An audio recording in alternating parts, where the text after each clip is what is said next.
पाप मोचनी पद्मिनी एकादशी व्रत कथा।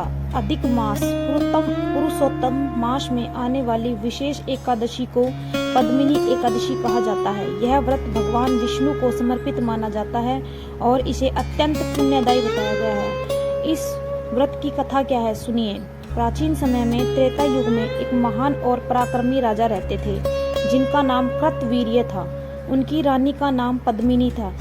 राजा के पास अपार धन, वैभव और शक्ति थी, लेकिन उन्हें संतान सुख प्राप्त नहीं था। संतान न होने के कारण राजा और रानी अत्यंत दुखी रहते थे। एक दिन राजा कृतवीर्य अपनी रानी पद्मिनी के साथ वन में तपस्या करने चले गए।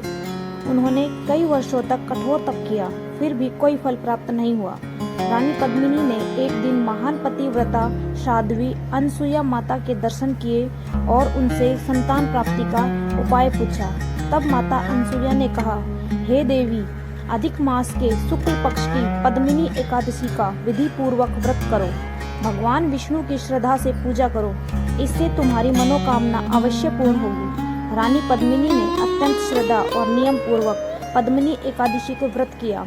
पूरी रात भगवान विष्णु का भजन कीर्तन किया और द्वादशी के दिन विधि पूर्वक पारण किया। रानी की भक्ति से प्रसन्न होकर भगवान विष्णु प्रकट हुए और वरदान मांगने को कहा। तब रानी ने संतान प्राप्ति का वर मांगा। भगवान ने आशीर्वाद दिया, जिसके फलस्वरूप उन्हें एक तेजस्वी पुत्र प्राप्त हुआ, जिसका नाम कार्तवीर्य अर्जुन पड़ा। आगे चलकर वह महान पराक्रमी राजा बना।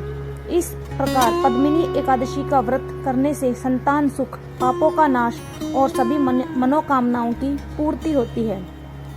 पद्मिनी एकादशी का व्रत का महत्व।